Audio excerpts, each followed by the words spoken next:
إن الحمد لله حمدا كثيرا يوافي نعمه ويكافئ مزيدا. الحمد لله الذي لا يخيب راجيا ولا يرد داعيا. الحمد لله الذي هدانا لهذا وما كنا لنهتدي لولا أن هدانا الله.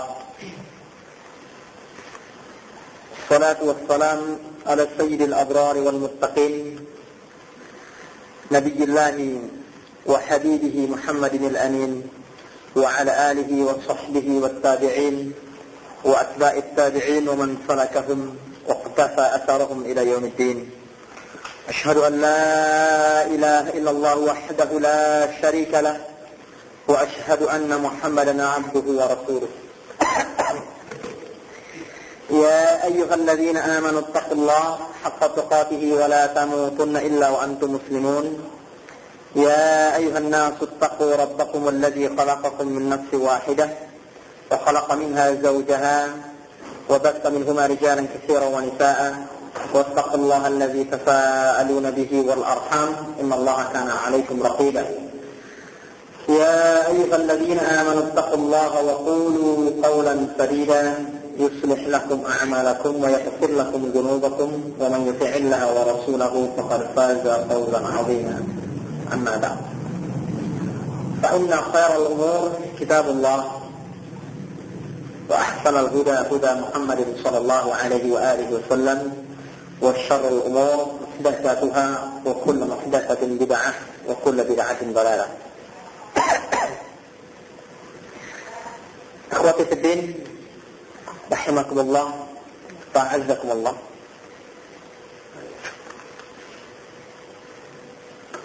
Alhamdulillah, suatu kenikmatan besar masih Allah anugerahkan kepada kita sekalian untuk termasuk di antara kaum muslimin yang mau menyisihkan sedikit waktu yang pada dasarnya adalah merupakan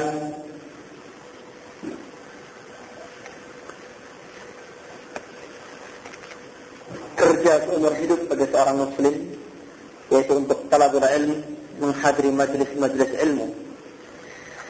Mengingat bahwasanya majlis-majlis ilmu adalah merupakan taman-taman surga bagi kaum muslimin, seperti yang disebutkan oleh Rasulullah sallallahu alaihi wasallam, "Idza marartum bi riyadil jannati farfa'u." Apabila kamu sekalian melewati taman-taman surga, maka bersenang-senanglah. Para sahabat bertanya, "Ma riyadul jannati ya Rasulullah?" Apa sih yang dimaksudkan dengan taman-taman surga? Beliau menjawab, "Majalisul ilmi." Atau dalam riwayat yang lain, "Majalisul zikri." Itu majlis-majlis di mana di situ kaum muslimin mempelajari ilmu dari kitab Allah dan sunnah Rasulullah sallallahu alaihi wasallam. Ini satu hal yang patut kita syukuri, mengingat keterasingan ajaran agama Islam yang sudah dikabarkan oleh Rasulullah sallallahu alaihi wasallam di dalam banyak hadis. Salah satunya adalah dalam bentuk semakin hilangnya ilmu-ilmu yang menjadi warisan para nabi, semakin bertebarannya kebodohan, sehingga akhirnya idza lam yubqi aliman, apabila tidak tersisa seorang alim pun di muka bumi ini, ittakhadhan nasu ru'usan juhala, manusia akan mengambil orang-orang yang bodoh sebagai pemimpin. Fasu'ilu fa'aftau bighairi ilm, mereka ditanya tentang berbagai persoalan, kemudian mereka itu memberikan fatwa tanpa ilmu, fadallu wa adallu, sehingga orang-orang tersebut sesat dan menyesatkan orang lain. Salah satu di antara bentuk keterasingan ajaran agama Islam adalah dengan semakin hilangnya ilmu-ilmu yang berdasarkan kitab Allah dan sunnah Rasulullah SAW, Sementara keterasingan Islam ini adalah sesuatu yang pasti akan terjadi. Karena Rasulullah di dalam hadis yang diriwayatkan oleh Al-Imam Tirmidzi, dalam sebuah hadis yang masyhur sekali sering disebutkan oleh para da'i di dalam ceramah-ceramah mereka, warada al-islamu ghariban, dalam lafaz yang lain bada al-islamu ghariban fasayaudu ghariban kama bada'a fatuba lil ghuraba. Islam itu datang dahulu dalam keadaan sebagai satu ajaran yang aneh menurut pandangan manusia kala itu. Dan suatu saat ia akan kembali menjadi aneh. Maka beruntunglah orang-orang yang dikategorikan sebagai orang-orang aneh, atau yang diistilahkan di dalam hadis al-ghuraba. Dalam hal ini Syekh Muhammad Nasiruddin Al-Albani dalam salah satu ceramahnya pernah menyampaikan bahwa yang dimaksudkan dengan al-ghuraba atau orang-orang aneh di dalam hadis tadi diterangkan di dalam riwayat yang lain ada dua bentuk. Yang pertama, gharabatus salihin bainat salihin, keterasingan orang-orang yang saleh di antara orang-orang yang saleh. Saleh artinya tidak saleh, fasik, ahli maksiat. Artinya orang-orang yang saleh hidup di lingkungan orang-orang yang fasik, orang-orang yang suka berbuat kemaksiatan. Ini dijelaskan di dalam salah satu hadis. Unasun salihun qalilun baina unasin katsir man ya'sihim aktsar mimman yutihum. Orang-orang yang saleh tetapi hidup di lingkungan orang-orang yang banyak jumlahnya, dan mereka adalah orang-orang yang fasik. Orang-orang yang tidak mau mengikuti jalan hidup mereka jumlahnya lebih banyak daripada yang mengikuti jalan hidup mereka.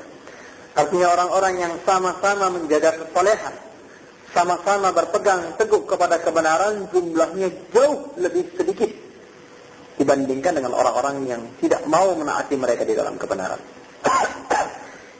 Ini yang dinamakan dengan gharabatus salihin bainat salihin. Artinya orang-orang yang berpegang teguh kepada ajaran yang benar, yang mau mempertahankan diri dari segala bentuk godaan kemaksiatan, kefasikan, perubahan lingkungan, pergeseran budaya, dengan segala bentuk kemaksiatan dengan berbagai macam corak dan ragamnya, itu dianggap sebagai orang-orang yang aneh, orang-orang yang asing. Dan merekalah yang dijanjikan akan mendapatkan kebenaran. Yang kedua, kata Syekh Nasir, gharabatus salihin bainas salihin, keterasingan orang-orang yang saleh yang hidup di tengah orang-orang yang sama-sama saleh. Bagaimana orang-orang yang hidup di tengah orang-orang yang saleh? Orang yang saleh hidup di tengah orang-orang yang saleh kok bisa dikategorikan sebagai orang-orang yang asing? Disebutkan di dalam hadis yang lain bahwa yang dimaksudkan dengan al-ghuraba adalah alladzina yuslihuna ma afsada an-nas min sunnati. Orang-orang yang berupaya menghidupkan kembali sunnah-sunnah Nabi yang telah dirusak oleh manusia. Artinya ada sekelompok kaum muslimin yang hidup di tengah orang-orang yang saleh. Kalau kaum muslimin ini salat, mereka juga salat. Kaum muslimin ini menjalankan ibadah, ritual yang lain, mereka juga sama-sama ibadah. Cuman bedanya, orang di lingkungan itu sudah menjalankan ibadah tidak sesuai dengan tuntunan Nabi SAW. Kaum muslimin yang jumlahnya lebih sedikit ini bertahan untuk tetap melaksanakan ibadah atau hanya melaksanakan ibadah sesuai dengan tuntunan Rasulullah SAW. Jadilah mereka orang-orang yang asing di tengah orang-orang yang saleh.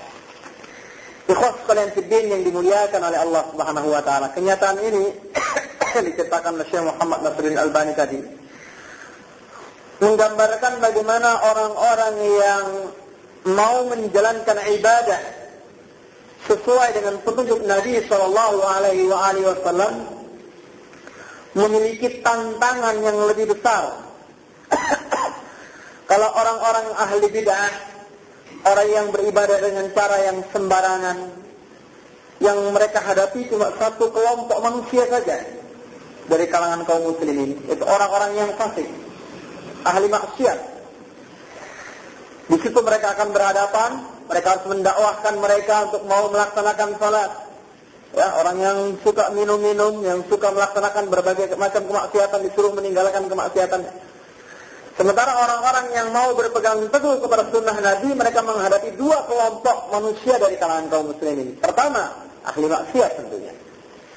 Kita berkewajiban mengajak orang yang belum salat untuk salat, mengajak orang yang masih berbaur dengan kemaksiatan untuk meninggalkan kemaksiatannya, membersihkan hidup dari segala macam hal-hal yang dimurkai oleh Allah. Di sisi yang lain kita juga berhadapan dengan orang-orang yang mengamalkan ibadah tanpa tuntunan Rasulullah Shallallahu Alaihi Wasallam. Ikhwan sekalian fiddin yang dimuliakan oleh Allah Subhanahu Wa Taala.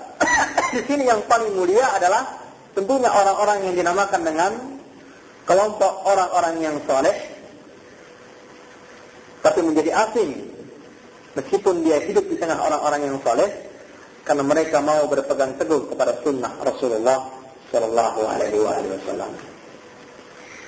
Ini satu hal yang saya sampaikan pada muqaddimah pertemuan kita untuk memberikan satu gambaran umum kepada kita sekalian, atau paling tidak mengingatkan diri kita sekalian kepada satu kenyataan yang memang telah dijanjikan atau telah diberitakan oleh Rasulullah SAW akan terjadi di kalangan umat ini, yaitu keterasingan orang-orang yang mau berpegang teguh kepada kitabullah dan sunnah Rasulullah SAW, dan mereka adalah orang-orang yang beruntung. Nah, kita yang hadir di dalam majelis ilmu ini paling tidak kita telah berupaya untuk melepaskan diri dari kebodohan. Yang mana kebodohan itu sendiri adalah merupakan salah satu penyebab terbesar, ya, yang akan menghantarkan manusia ke alam kesesatan. Karena manusia pada asalnya adalah zaluman jahula. Ibnu Taimiyah dalam Majmu' Fatawa jilid yang ke-14 menyebutkan bahwa ada dua hal, ya, yang menghantarkan manusia itu kepada kesesatan. Dan dua hal ini adalah merupakan sifat dasar manusia yang harus dihilangkan, yang harus dihadapi untuk dikikis sedikit demi sedikit. Yang pertama adalah sifat suka berbuat zalim. Ya, ada dasarnya manusia itu memang dilahirkan dalam kondisi membawa sifat ini. Kalau ada sebagian di antara orang mengatakan, loh, bukankah manusia itu dilahirkan dalam keadaan fitrah? Betul, tapi yang dimaksudkan dengan fitrah di sini berdasarkan penjelasan para ulama adalah di atas tauhid. Tauhidnya yang lurus. Adapun kecenderungan manusia itu sudah ditegaskan di dalam Al-Quran, innal insana kana zaluman jahula. Manusia itu pada dasarnya adalah makhluk yang suka berbuat zalim dan bodoh. Nah, kedua sifat ini adalah yang paling banyak menghantarkan manusia ke dalam kesesatan. Yang mana keduanya juga memang secara kebetulan sudah merupakan sifat dasar manusia yang harus dikikis. Kalau merupakan tabiat, itu harus dirubah tabiat tersebut sedikit demi sedikit. Kalau kita gagal memerangi kejahilan, gagal memerangi kezaliman, maka kita akan termasuk orang-orang seperti orang-orang Yahudi, yang mana mereka itu adalah orang-orang yang berilmu, namun karena kecenderungan mereka yang suka berbuat zalim, mereka tidak mampu menjadikan ilmunya sebagai alat untuk bertakwa kepada Allah Subhanahu wa Ta'ala. Sementara yang kedua yaitu kejahilan. Apabila kita tidak mampu mengantisipasi kejahilan dengan banyak belajar, ya, mendatangi ahli ilmu, maka dengan sendirinya kita akan termasuk orang-orang yang sesat, meniru keberadaan orang-orang Nasrani. Ikhwah sekalian fiddin yang dimuliakan oleh Allah Subhanahu wa Ta'ala. Dan sebab itu dalam pertemuan kita ini kita bersama-sama menasihati diri kita sendiri, ya, dengan membaca peringatan-peringatan yang disebutkan oleh Rasulullah SAW di dalam hadis, maupun peringatan yang langsung Allah berikan di dalam Al-Quran berkenaan dengan kewajiban kita sebagai seorang muslim untuk memelihara keislaman kita sampai akhir hayat. Yang tentunya memelihara keislaman ini, kalau kita bacakan secara detail apa yang ditulis oleh Ahmad Salam di dalam kitab Ma'ana alaihi wa ashabi, akan kita dapatkan merupakan pekerjaan yang membutuhkan perhatian penuh, ya, harus kita laksanakan seumur hidup kita.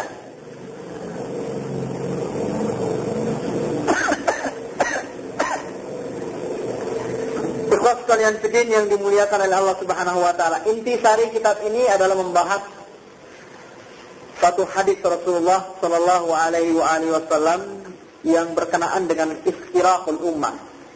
Kenyataan yang akan terjadi di akhir zaman, bahwasanya kaum muslimin pasti akan berpecah belah menjadi 73 millah. Apa yang diistilahkan dalam riwayat yang lain 73 firqah. Pecahan-pecahan sebanyak 73, yang keseluruhan pecahan-pecahan tadi adalah kelompok-kelompok yang memiliki kaidah di dalam kehidupan, di dalam cara berpikir, di dalam keyakinan, di dalam amalan bertentangan dengan yang ada di dalam kitabullah dan sunnah Rasul SAW, kecuali satu golongan saja. Itu berdasarkan apa yang disabdakan oleh Rasulullah SAW dalam hadis yang diriwayatkan oleh Imam Abu Dawud dan Tirmidzi, diriwayatkan juga oleh para ahli hadis yang lain dengan lafaz-lafaz yang berbeda. Bahwasanya beliau sallallahu alaihi wasallam bersabda, "Ala inna man kana qablakum min ahli al-kitab istarafu ala 72 millah wa inna hadhihi al-millah sataftariqu ila 73 72 fil nar wa wahidatun fil jannah wa hiya al-jannah." Orang-orang sebelum kamu di kalangan ahli kitab telah terpecah menjadi 72 golongan secara umum. Yang di dalam hadis yang lain disebutkan bahwa orang-orang Nasrani terpecah menjadi 71 golongan, orang-orang Yahudi terpecah menjadi 72 golongan. Wa inna hadhil millah, dan riwayat yang lain wa inna ummati, ya, dan sesungguhnya umatku ini sataftariqu ala 73 firqah, 73 millah, yang dalam riwayat yang lain disebutkan 73 firqah. Umatku ini sendiri akan terpecah menjadi 73 golongan atau 73 millah. 72 diantaranya sintan wa sab'un finnar, akan dimasukkan ke dalam neraka. Wa wahidatun fil jannah, hanya satu golongan yang akan dimasukkan ke dalam jannah. Ada satu golongan yang akan dimasukkan ke dalam surga. Wa hiya al-jamaah, yaitu al-jamaah. Di mana yang dimaksudkan dengan al-jamaah ini, sebagaimana yang diriwayatkan oleh Al-Imam Tirmidzi dalam riwayat yang lain, ketika para sahabat bertanya, apakah yang dimaksudkan dengan al-jamaah ya Rasulullah? Beliau menjawab, ma ana alaihi, atau dalam riwayat yang lain, ma ana alaihi al-yawma wa ashabi, yaitu orang-orang yang hidup sebagaimana aku dan para sahabatku hidup pada saat sekarang ini. Ya, mereka yang menjalani kehidupan sebagaimana aku dan para sahabatku menjalani kehidupan sekarang ini. Ini kenyataan yang sudah pasti terjadi, bahwa hadis ini berdasarkan kesepakatan para ahli hadis, kecuali di antara mereka yang memiliki penyimpangan pandangan terhadap akidah Ahlussunnah wal Jamaah, atau mereka yang belum mengerti ahli hadis, belum mengerti tentang ilmu hadis, bahwa hadis ini adalah hadis yang sahih, yang menceritakan bahwa umat Islam di akhir zaman pasti akan terpecah menjadi 73 golongan. Di satu sisi ini adalah merupakan kenyataan yang tidak bisa ditolak. Tapi di satu sisi ini adalah merupakan rahmat bagi orang-orang yang Allah berikan kepada mereka keberuntungan. Wa ma zalu mukhtalifin illa man rahima rabbuk. Dan mereka akan selalu berselisih, akan selalu berpecah belah kecuali orang-orang yang dirahmati oleh Rabb kamu, ya Muhammad. Artinya orang-orang yang selamat dari 73 golongan ini adalah orang-orang yang mendapatkan rahmat Allah. Selain mereka adalah orang-orang yang mendapatkan laknat, orang-orang yang tersesat. Jadi di satu sisi ini adalah kenyataan yang tidak bisa diganggu gugat, kenyataan yang pasti terjadi. Tapi di sisi yang lain adalah merupakan janji bagi orang-orang yang mau berpegang teguh bahwa rahmat Allah akan Allah berikan kepada siapa saja yang menghendaki. Ikhwas sekalian fiddin yang dimuliakan oleh Allah Subhanahu wa taala.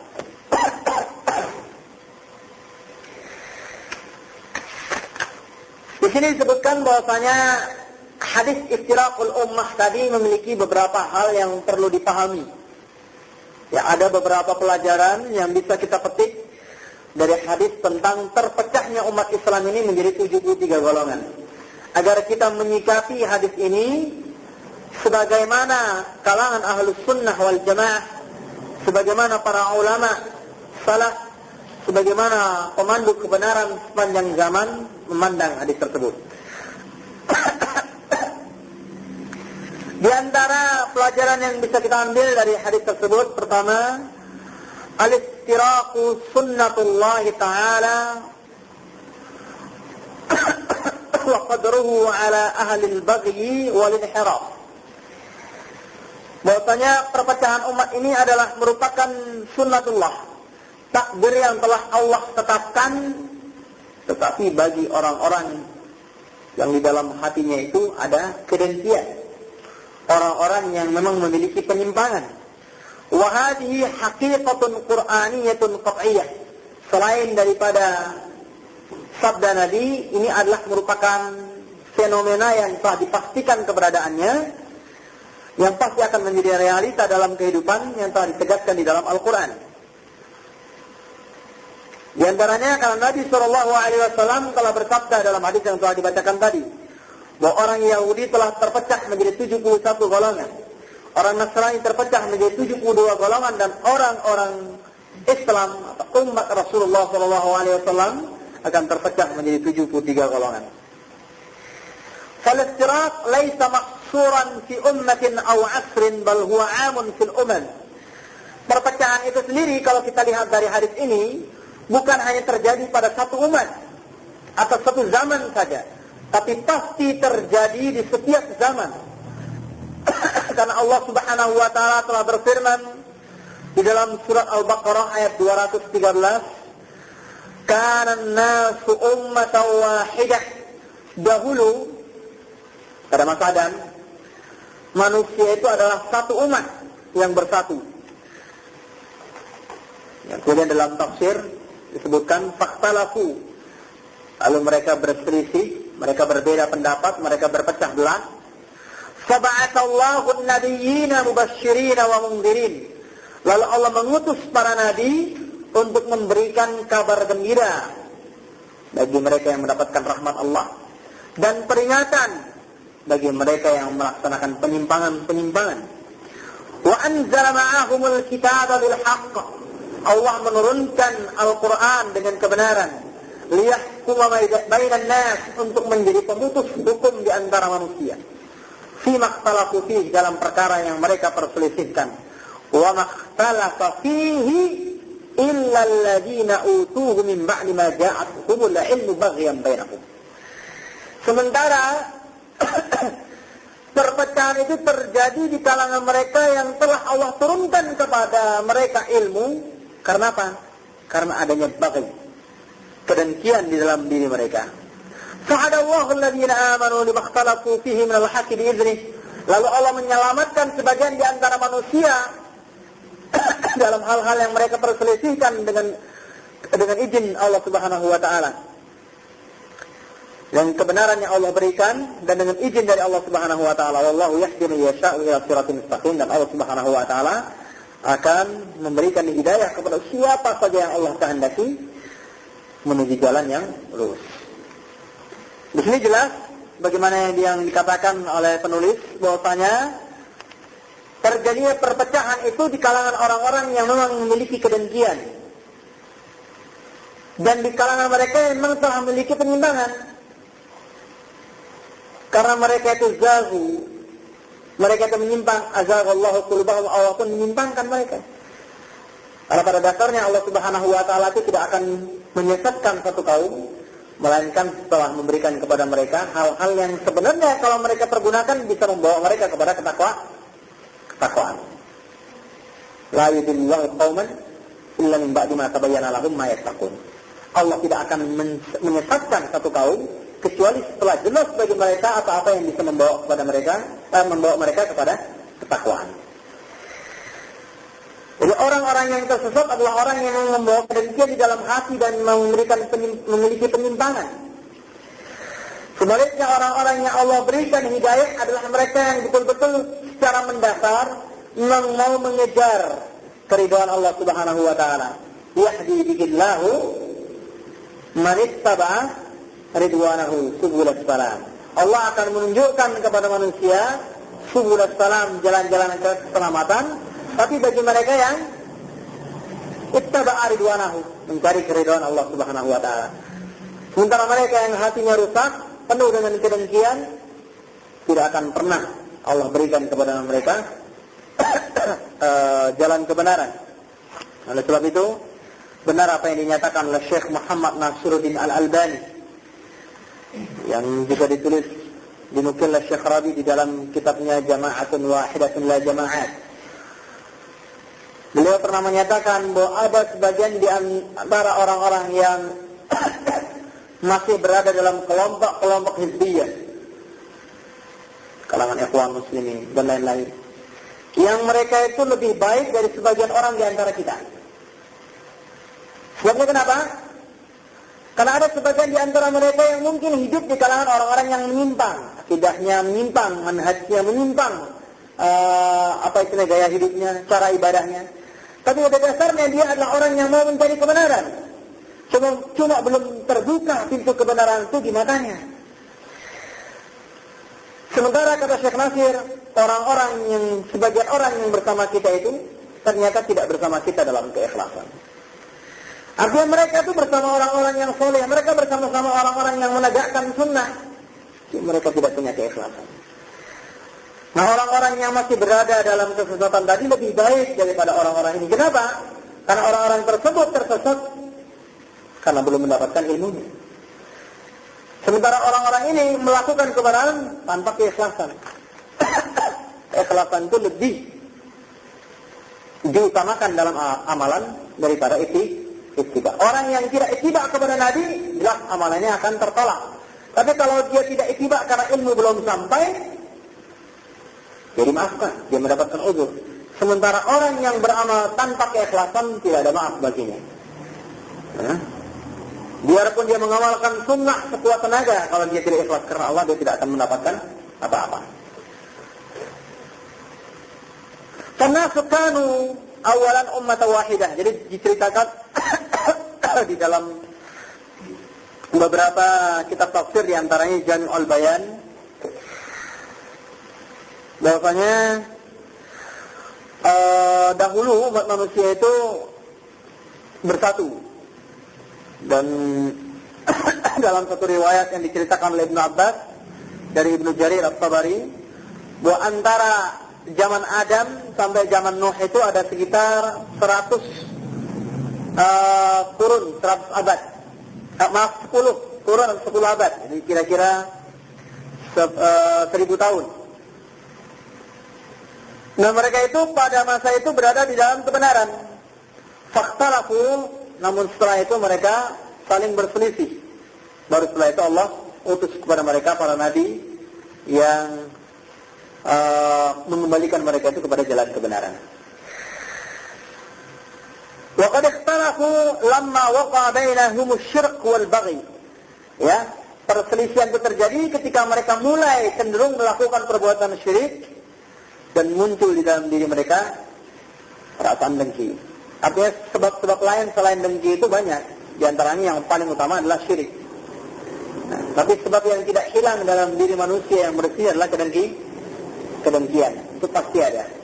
Di antara orang-orang yang berselisih dalam akidah, berselisih dalam manhaj, dalam metode memahami Islam, metode memahami hadis, pasti ada kedengkian antara yang satu dengan yang lain, meskipun penyulutnya bisa jadi hal-hal yang berbeda. Wallahu a'lam bishawab.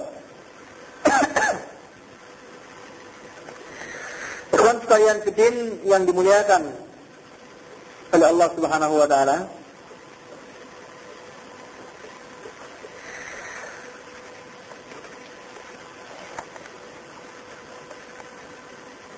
kalau telah kita ketahui bahwasanya kesesatan perpecahan umat itu adalah merupakan kenyataan yang pasti terjadi di antara umat ini. Penyebab yang paling utama adalah kedengkian. Maka yang perlu kita ketahui bahwasanya Allah Subhanahu wa taala telah menjadikan di dalam agama ini ajaran-ajaran yang jelas, yang apabila dipelajari niscaya akan bisa memberikan ilmu di dalam hati kita, akan bisa memperbaiki amal ibadah kita, muamalah kita, manhaj kita, dan lain sebagainya. Karena Rasulullah Shallallahu Alaihi Wasallam meninggalkan umat ini setelah memberikan kepada mereka itu segala ilmu, sampai tentang burung yang masih terbang di langit, sampai tata cara buang hajat, bagaimana disebutkan dalam beberapa hadis, di antara yang diriwayatkan oleh Imam Tirmidzi. Tidak ada satupun di antara ilmu sampai tentang burung yang ada di langit, tentang bagaimana cara membersihkan diri ketika selesai berbuang hajat, melainkan telah diajarkan oleh Rasulullah Sallallahu Alaihi Wasallam. Allah Subhanahu Wa Taala berfirman di dalam Al-Quran, "Fa imma ya'tiyannakum minni huda, faman ittaba'a hudaya fala yadhillu wa la yashqa." Dan apabila datang kepada kamu petunjuk dariku, itu melalui para rasul. Ini satu jumlah syartiyah, artinya satu kalimat yang butuh jawaban. Ya, apabila datang kepadamu petunjukku, maka jawabannya adalah faman ittaba'a hudaya fala yadhillu wa la yashqa. Yang jawaban ini sendiri terdiri dari jumlah syartiyah dengan jawabannya juga. Artinya jawabannya ini terdiri dari kalimat yang membutuhkan jawaban lain. Jadi kesimpulannya begini, fa imma ya'tiyannakum minni huda, barang siapa yang datang kepadanya petunjuk dariku, bagaimana? Jawabannya adalah faman ittaba'a hudaya. Barang siapa yang mengikuti petunjukku itu, yang perkataan barang siapa yang mengikuti petunjukku itu juga merupakan jumlah atau kalimat yang membutuhkan jawaban. Jawabannya adalah fala yadhillu wa la yashqa. Dia tidak akan tersesat dan tidak akan celaka. Ya, demikian dijelaskan oleh Syekh Muhammad Al-Utsaimin di dalam syarah Muqaddimah Tafsir karya Ibnu Taimiyah rahimahullah taala. Wa man a'rada an dzikri, sebaliknya orang yang berpaling dari peringatanku, berpaling dari ajaranku, fa inna lahu ma'isyatan dhanka, niscaya dia akan memiliki kehidupan yang sempit. Yang ini dijelaskan oleh para ahli tafsir bahwa yang dimaksudkan dengan kehidupan sempit ini bisa jadi kehidupan dunia yang sempit. Karena Allah Subhanahu wa taala menjelaskan di dalam Al-Qur'an bagaimana orang yang tidak menerima hidayah itu ka'annama yas'adu fis sama, akan dijadikan seperti orang yang terbang ke atas langit sehingga tidak bisa bernapas. Ya. Dadanya susah. Tapi ada sebagian di antara ahli tafsir yang mengatakan bahwa yang dimaksudkan dengan kehidupan yang sempit ini adalah di alam kubur nanti. Dan semuanya itu adalah pendapat yang benar, ya, tidak ada pertentangan di antara pendapat tersebut. Bahwa kesempitan hidup itu akan Allah berikan kepada orang-orang yang tidak mau mengikuti ajaran Allah, baik dalam kehidupan di dunia maupun di alam kubur. Kalau ada di antara orang-orang ahli tasawuf yang mengatakan, saya setelah menjalani tasawuf ini mendapatkan ketenangan hidup, ini dibantah oleh Ibnu Taimiyah, ya. Di dalam Majmu' Fatawa, saya lupa jilid pertama atau jilid berapa. Dalam Majmu' Fatawa beliau menjelaskan bahwa kebahagiaan atau kesenangan hati yang dirasakan oleh ahli tasawuf itu adalah kesenangan semu, yang dia datang sekejap dan akan datang kesulitan yang lebih berat daripada itu. Jadi nggak ada orang-orang ahli tasawuf atau orang-orang yang taruhlah menjalankan ibadah tapi tidak menurut petunjuk Nabi SAW lalu merasakan kebahagiaan dalam hidup, mustahil. Pasti kesenangan itu hanya merupakan kesenangan yang semu. Kenyataannya banyak di antara orang-orang ahli tasawuf itu yang hidup itu berada dalam keputusasaan yang berkepanjangan. Karena umumnya di antara orang-orang tasawuf itu lebih menekankan khauf daripada roja. Berat khaufnya, rasa takutnya itu terlalu tinggi, rojanya, harapan kepada Allah itu rendah, sehingga mereka berada dalam kesulitan demi kesulitan. Jadi kebahagiaan yang mereka rasakan, ketenangan jiwa yang mereka rasakan itu adalah ketenangan jiwa yang semu.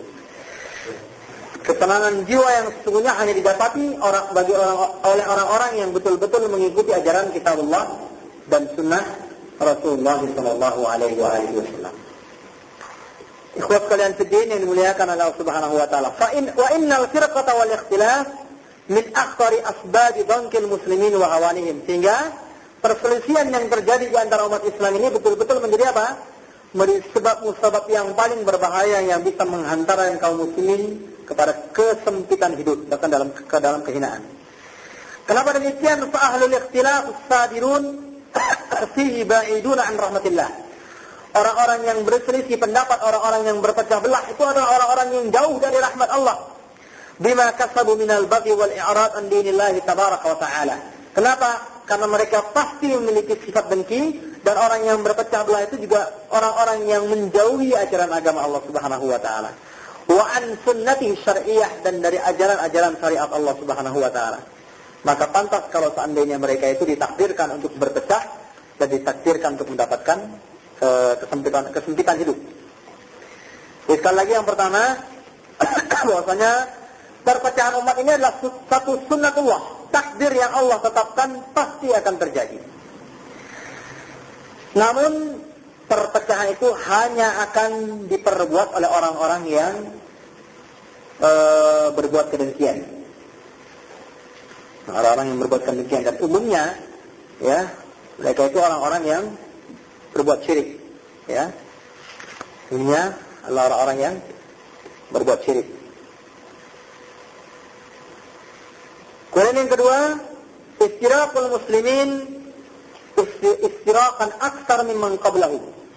Perselisihan di antara kaum muslimin atau perpecahan yang terjadi di antara kaum muslimin itu membentuk bilangan yang jumlahnya lebih banyak daripada kelompok-kelompok yang merupakan pecahan dari umat-umat terdahulu. Karena Nabi SAW telah menjelaskan orang-orang Yahudi terpecah menjadi 71, orang-orang Nasrani terpecah menjadi 72 golongan. Selanjutnya umat Islam ini sendiri akan terpecah menjadi 73 golongan.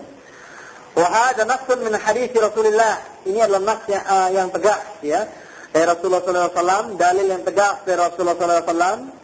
Dan sekaligus juga merupakan wahyu alladzi la ya'tihi al-batilu min baini yadayhi wala min khalfihi. Wahyu yang pasti yang tidak akan pernah dirasuki oleh kebatilan dari arah manapun. Dan bukan merupakan pendapat, bukan merupakan persangkaan, ini kepastian bahwa umat Islam ini akan terpecah belah dalam jumlah yang lebih banyak daripada terpecahnya umat-umat terdahulu. Nah, kalau kita perhatikan, kata beliau, kondisi umat Islam sekarang ini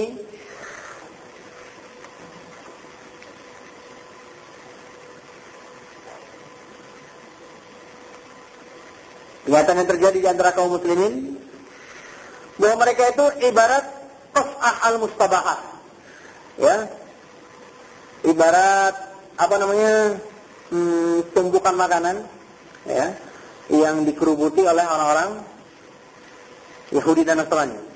oleh orang-orang di luar Islam. Kenapa demikian? Mereka adalah firqah tasullu harakatuhu. Mereka adalah kelompok-kelompok, mereka sudah terpecah belah menjadi berbagai kelompok yang masing-masing kelompok itu adalah orang-orang yang lumpuh. Tasullu harakatuhum.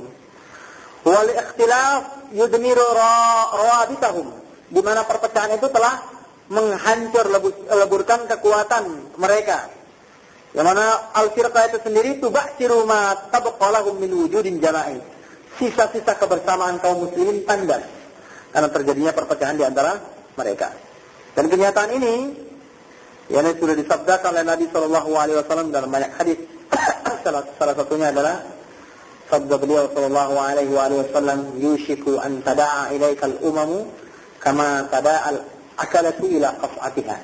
Qalu min qillatina nahnu yawma idin ya Rasulullah. Qala bal antum yawma idin kathir walakinnakum ghuta'un ka ghuta'is sayl. Naza' Allah min qulubi a'da'ikum ar-ru'ba wa qadhafa fi qulubihim al-wahn. Qalu mal wahyu ya Rasulullah? Qala hubbud dunya wa karahiyatul maut. Suatu saat umat Islam ini akan menjadi makanan santapan orang-orang kafir. Ibarat orang-orang yang mengerubuti makanan di atas talam. Lalu para sahabat bertanya, apakah pada waktu itu jumlah kami sedikit, wahai Rasulullah? Enggak, jumlah kamu banyak. Tetapi kamu sekalian ibarat buih di lautan.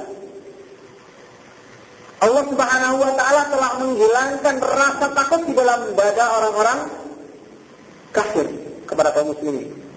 Yang memasukkan rasa takut ini yang dijelaskan di dalam hadis lain. Salah satu kelebihan yang diberikan Allah kepada Nabi dan umatnya adalah diberikannya ar-ru'bu, rasa takut di dalam dada orang-orang kafir fi masirati syahri, dalam perjalanan 1 bulan. Jadi jarak perjalanan 1 bulan orang kafir mau mendekati orang-orang mukmin itu sudah tertanam dalam diri mereka rasa takut. Nah, rasa takut ini yang Allah cabut dalam diri orang-orang kafir. Sebaliknya orang Islam kena penyakit yang dinamakan dengan wahan, yang menyebabkan mereka itu disuruh takut menghadapi orang-orang kafir. Para sahabat bertanya, apa yang dinamakan dengan penyakit wahan itu ya Rasulullah? Hubbud dunya wa karahiyatul maut. Cinta dunia dan takut mati. Ini penyakitnya orang-orang yang terpecah belah, yang menjauhi sunnah Rasulullah Sallallahu Alaihi Wasallam dan sunnah para sahabatnya radhiyallahu anhum ajma'in. Ini salah satu di antara kelemahan yang Allah berikan kepada kaum muslimin. Itu mereka akan dijadikan santapan bagi orang-orang kafir ketika mereka sudah berpecah belah menjauhi ajaran sunnah Rasul dan sunnah para sahabat radhiyallahu alaihim ajma'in. Mereka akan menjadi tumbal dari segala bentuk perbuatan orang-orang kafir. Sementara mereka sendiri tidak mampu mempertahankan kehormatan. Jangankan melawan, justru dalam hati mereka itu timbul rasa takut yang seharusnya milik orang-orang kafir terhadap orang-orang Islam. Nah, itu untuk menanamkan rasa takut di dalam diri orang-orang kafir itu bukan dengan semata-mata menunjukkan kekuatan, ya. Tapi kembali saja ke ajaran Kitabullah dan Sunnah Rasul, pasti rasa takut itu akan tertanam di dalam diri orang-orang kafir. Tapi biar kita itu punya tentara sekian juta sekalipun di hadapan orang kafir, kalau kita itu adalah orang-orang yang menyimpang ajarannya dari ajaran sunnah Rasulullah SAW, apalagi ahli maksiat, jelas tidak akan pernah menimbulkan rasa takut di dalam diri orang kafir. Ya, mungkin melihat kita sekian banyak seperti orang anak-anak kecil lagi baris di tengah jalan, nggak ada rasa takut. Bukannya ketakutan malah cengar-cengir melihat kita. Kenapa? Karena memang kita jauh dari sunnah Rasul. Kalau kita berada di atas sunnah, kita masih berada di dalam masjid, mereka sudah ketakutan.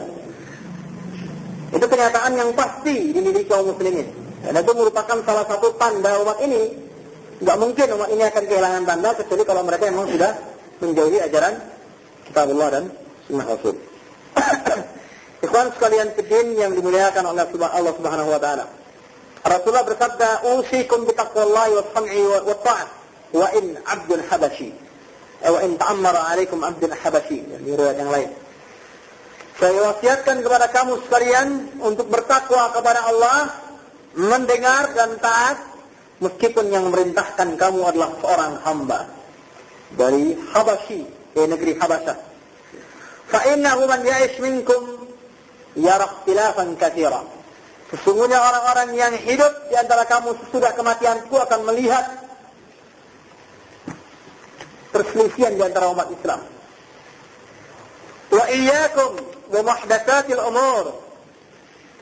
Maka hendaknya kamu sekalian menjauhi diri dari amal ibadah yang dibikin-bikin, amal ibadah yang dibuat-buat.